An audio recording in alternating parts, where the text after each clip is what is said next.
자, 김기종 씨는 살해 의도가 없었다 이렇게 주장을 하고 있습니다. 과연 그 말 신빙성이 있을까요? 사건 당일 김기종 씨가 어떤 행적을 보였는지 저희가 영상으로 구성해봤습니다.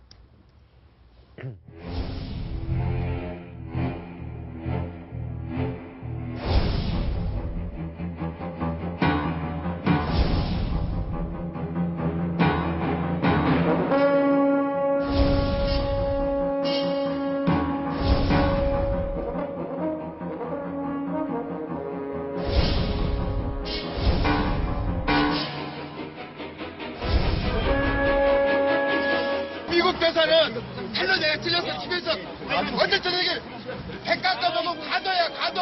내가 뭐 다른 후기 준비한 것도 아니야. 황순욱 차장. 네. 살해 의도가 없었다. 그렇다면은 칼을 집에서 들고 왔을 리가 만무하고, 그렇죠. 또 목을 겨눴을 리도 만무하지 않습니까? 네. 김기종 씨 측 변호사가 이런 말을 했습니다.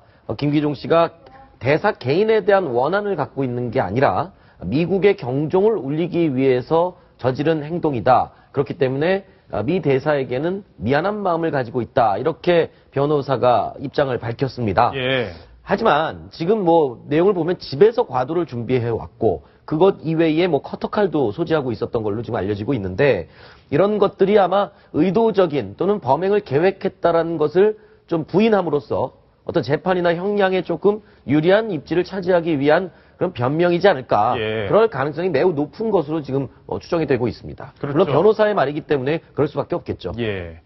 자, 일단 무방비 상태에서 첫 번째 당한 공격이 얼굴 쪽을 향했단 네, 말이에요. 그렇죠. 백성문 변호사. 네. 지금 경찰에서는 미필적 고의에 의한 살인미수 이렇게 지금 보고 있는 건가요? 그러니까 최소한 미필적건 인정된다라는 입장인데요. 최소한. 제 개인적으로 생각할 때는 확정적 고의라고 판단이 됩니다. 아, 예. 왜냐하면 아까 말씀하셨던 것처럼 25cm 정도 되는 과도를 미리 준비했고요. 10여일 동안 범행 준비를 했고 그 행사장 당일 그 안에서도 한 5m 정도 천천히 걸어가다 갑자기 무방비 상태에 가서 목을 향해서 칼을 찌른 거거든요. 예. 통상 살해 고의가 있었는지 없었는지는 사람 머릿속으로 들어가야 되니까 알 수가 없어요. 그렇죠. 그러면 객관적으로 이 사람이 어떤 행동을 했느냐에 따라서 이 사람의 고의가 인정되는지 여부를 판가름 하는데 통상 사람의 목과 심장 쪽은 한 번 칼을 제대로 찔리면 그냥 바로 사망할 수 있는 부위거든요. 예. 이번에 상처를 봐도 여기서부터 여기까지 피하면서 11cm 정도의 상처에 얼굴 안쪽으로 3cm 정도 깊이란 말이에요. 3cm면 예. 조금만 더 들어갔으면 경동맥이 다칠 수 있어서 그러면 바로 사망할 그런 상황이 됐었던 거거든요. 예. 여기서 그러니까 1cm,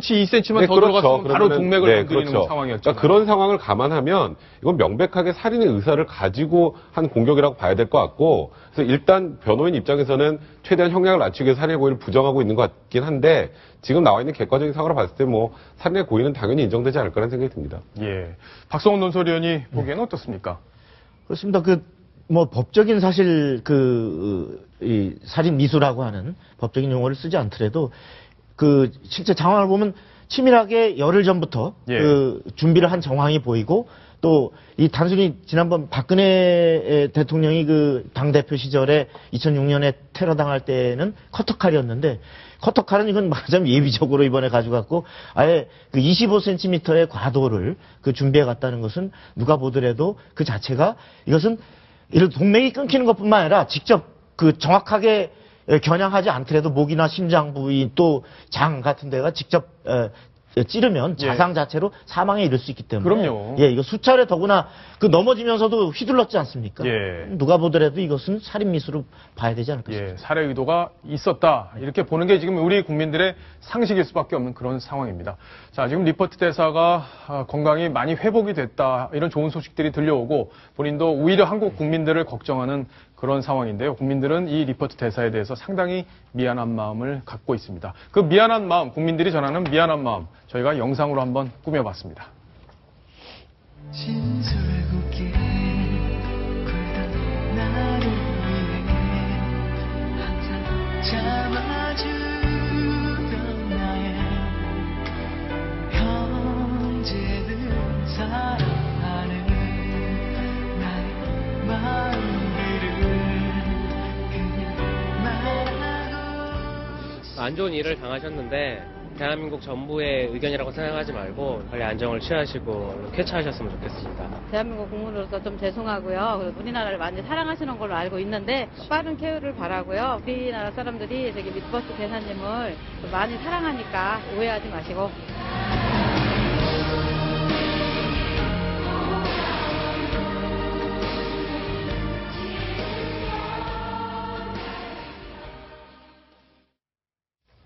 국민들이 따뜻한 마음이 그대로 전해지는 그런 영상이었는데요. 네. 송 차장, 네네. 어떻게 봤습니까? 저도 이 사건이 났을 때 괜히 제가 조금 미안한 마음이 많이 예. 들었었거든요. 그러니까 방금 시민도 말씀하셨지만 마치 그러한 의견이 김기종 씨 같은 사람의 일부 소수 의견이 대한민국 전체의 의견인 양 잘못 이렇게 오도가 될까봐 예. 부분이 조금 걱정스럽고 그런데 지금 병원에서 상태가 굉장히 생각보다 빠르게 호전이 되고 있고 본인이 굉장히 의지가 강하다고 합니다. 그래서 네. 굉장히 밝고 지금 긍정적인 지금 상태로 있다고 하는데 병원에서 지금 그 리퍼트 대사의 상태에 대해서 밝힌 게 있습니다. 브리핑 내용이 있는데요. 네. 그 내용 함께 들어보시고 이야기 이어가겠습니다. 현재 리퍼트 대사는 병실 내에서 자유롭게 왔다 갔다 하시면서 컨디션은 비교적 굉장히 좋으신 편입니다. 식사에 약간 지장이 있지 않을까 하셨는데 서양식 간단한 샐러드하고 좀 연한 토스트 같은 걸로 아침 식사까지 하시는 게 전혀 지장이 없으셨습니다. 오늘 아침에 저희가 이제 뵈니까 다 한국말로 다시 한번 저희한테도 감사하고 전 국민에게 이렇게 염려해 주셔서 감사하다는 말씀을 한국말로 하셨고요.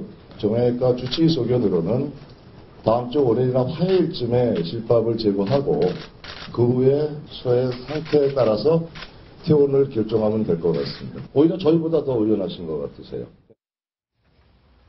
송 차장. 리퍼트 대사가 지금 방을 혼자 쓰고 있는데, 예. 문이 3개가 있는 방이거든요. 근데 네. 3개 다 사용하지 않고, 문은 1개만 사용하고 있습니다. 리퍼트 대사가 노출을 지금 조금 거리고 있는 그런 상황이라고 하는데, 이 방에는 정가병 연세대 총장, 그리고 인요한 국제진료소장, 그리고 정남식 의료원장 이런 분들이 방문을 했습니다. 의자를 45도 각도 정도로 세우고 웃으면서 굉장히 정담을 나누기도 했다고 하는데 영어로 대화가 진행이 됐고요. 근데 예. 이제 그 연세 의료원장이 아침 신문에 대사님 사랑합니다, 감사합니다라고 이렇게 피켓 들고 있는 사진을 들고 갔대요. 그래서 예. 신문을 보여주니까 리포트 대사가 굉장히 고맙다. 굉장히 애써서 신경 많이 써서 고맙다라고 이제 했고요. 상처에 대해서 물어봤습니다. 괜찮냐? 아프지 않냐? 그랬더니 참을만 하다. 견딜만 하다 이렇게 대답을 했고 예. 그리고 지금 현 의료진에 대해서 정말 완벽한 의료진들의 가도를 갖고 완벽했다. 있다. 완전히 예. 완벽했다. 이렇게 지금 극찬을 하고 있다고 합니다. 한국 의료기술이 많이 발전을 했죠. 네. 자, 어제 사실은 우리 시청자분들이 그런 질문들을 많이 하시더라고요. 저 SNS로. 도대체 병원비는 누가 내는 거냐. 이거 김기종 씨는 돈도 없다고 그러고 기초생활수급 대상자라고 하는데 이 치료비 많이 들 텐데 걱정을 또 하시더라고요. 어떻습니까? 그러니까 원래 이런 사건이 생기면 가해자가 병원비를 내는 게 맞는데요. 예. 아까 말씀하셨던 것처럼 김기종 씨는 지금 기초생활수급자고 돈도 없는 상황이잖아요. 네. 그렇다고 또 리퍼트 대사가 직접 병원비를 내는 것도 이상할 거고. 근데 이렇게 생각하시면 돼요. 그러니까 외국의 외교사절에 관련돼서는 우리나라에서 보호해야 될 의무가 있거든요. 그렇죠. 그 의무를 제대로 이행하지 않은 상황이 됐기 때문에 결국 아마 국가에서 의료비는 다 내주지 않을까라는 생각이 드네요. 결국엔 김기종 씨가 부담해야 되는 걸 또 우리 그렇죠. 또 세금으로 내야 되는 부담을 거죠. 해야 되는 그런 상황이 된 거군요. 정리를 잘 해주셨습니다. 자, 지금 리퍼트 대사의 가족들이 미국에 있는데 많이 걱정들을 하고 있다고 합니다. 아버지의 목소리 저희가 직접 들어봤는데요. 한번 목소리를 직접 한번 확인해 보시겠습니다. Well, when I saw him, I mean, you're distressed because it's yours. I mean, he's part of us. I think the whole experience to him was traumatic, to say the least, and I think that was part of his expression. I think he would look at it as a sign of weakness if he left, and I don't think he wants to do that. 예, 해외 언론에서 인터뷰한 영상인데 완전히 아버지를 많이 닮았네요. 네. 예. 말씀하시는 거 보니까 행동도 아버지의 그 아들이라는 생각이 좀 들고요. 예. 그러니까 가해자에 대한 분노 표출이나 이런 부분보다는 지금 바로 돌아오는 건 나약한 모습 보여주는 거다라고 말씀을 하셨는데 사실 이번에 사고가 나자마자 굉장히 상처가 심했잖아요. 그랬죠. 자상의 길이나 깊이나 되게 심했음에도 불구하고 주변 사람을 안정시키려고 했던 이번 대사의 행동과 저 리퍼 대사의 아버지의 말이 굉장히 묘하게 일치한다는 것 같다는 생각이 듭니다. 예.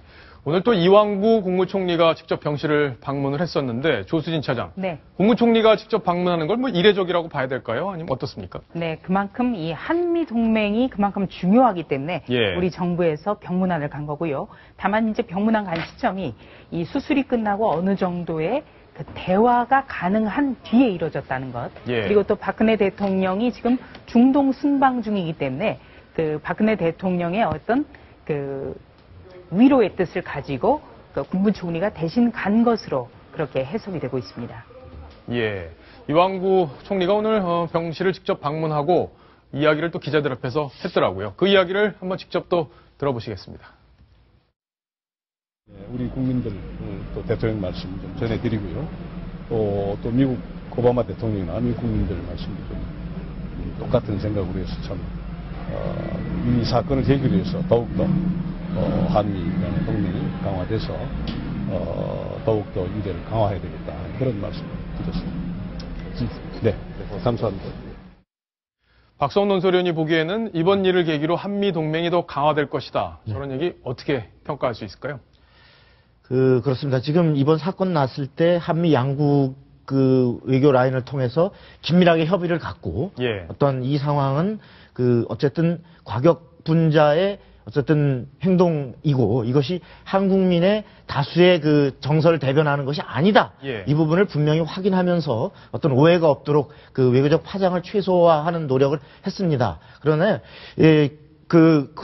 그럼에도 불구하고 그 미국의 언론들에 보면은 예. 한국 내에 그 이른바 그 통일운동가들, 네. 이른바 그 북한과 가까운 통일운동가들은 미국을 통일의 장애물로 생각하는 경향이 있다. 네. 이런 그 보도가 나오고 있군요. 연이어 보내고 있는 것을 보면 그 미국으로서는 어떻게 혈맹에 가서 우리가 6.25 때 가서 그렇게 피를 흘리고 지금 예. 37,000의 우리 아들딸들을 보내고 있는 나라에서 그 과연 테러가 일어났다? 이 부분을 적어도 미국 국민들의 잠재적 정서로 보면은 예. 장기적으로 보면 한국에 우리가 언제까지 미군을 둬야 되는가라고 네. 하는 부분을 다시 생각해 볼 수도 있기 때문에 네. 이런 부분에 대해서는 확실하게 오해가 없도록 그 국민들도 그렇고 정부가 특히 외교적으로 충분한 노력을 기울여야 될 것 같습니다. 그러겠네요. 황순욱 차장. 네네. 박근혜 대통령이 만약에 국내에 지금 있다면 병실을 찾았을까요? 당연히 찾지 않았을까 싶어요. 예. 오늘 이완구 총리가 방문한 이유도 그 순방 중이기 때문에 아마 대신 참석하지 않았을까 싶은 생각이 드는데 네. 그래서 순방 중인 관계로 전화를 직접 통화를 해서 격려를 직접 했다고 두 분이 합니다. 통화를 그래서 했군요. 네, 5분 정도 통화를 했는데 네. 특히 그 얘기를 했습니다. 사실 이번 사건이 박근혜 대통령이 예전에 그 커트칼 피습을 당했을 때와 굉장히 데자뷰처럼 비슷한 현상이 아니었냐, 사건이 아니었냐라는 말이 많았었는데 나도 마음이 아프다. 몇 년 전 비슷한 경험을 해봐서 얼마나 힘든지 안다. 그러면서 격려를 했습니다. 쾌유를 기도하겠다라고 말을 했고 리포트 대사도 이에 대해서 따뜻한 말을 듣게 돼서 영광이다. 예. 라는 이제 덕담을 주고받았습니다. 5분 정도 그렇군요. 통화를 했다고 하는데요. 네. 예. 뭐 덕담을 서로 많이 나눴기 때문에 두 사람 사이에 뭐 어떤 마음 이런 것들 네. 다 공유가 됐겠다 이렇게 생각을 해볼 수 있겠는데 조수진 차장. 네. 오늘 문재인 새정치민주연합 대표도 미 대사관을 방문했더라고요. 그건 또 왜 그런 건가요? 네, 그렇습니다. 이 어제부터 새정치민주연합 문재인 대표도 이 병문안을 가겠다 예. 이런 뜻을 전했는데요. 완전히 조금 어느 정도 낫고 나서 병문안 하는 게 좋겠다. 이렇게 미국 대사관 측과 협의가 됐고요. 오늘 다만 정동에 있는 미국 대사관을 찾아서 한국민이 이 부분에 대해서 얼마나 염려스러워하는지 그리고 한미 동맹은 절대로 흔들려서는 안 된다. 이 점을 강조하고 또 뜻을 전달하기 위해서 미국 대사관을 갔습니다. 예. 자, 그러니까 여야 정치권 다 가서 위로를 했고 한미 동맹에도 조금이라도 흔들림이 없도록 단도리를 단단히 했는데 미국에서 반응 걱정이 되지만 앞으로 잘 수습을 해 나가야 된다는 이야기까지 정리를 해봤습니다.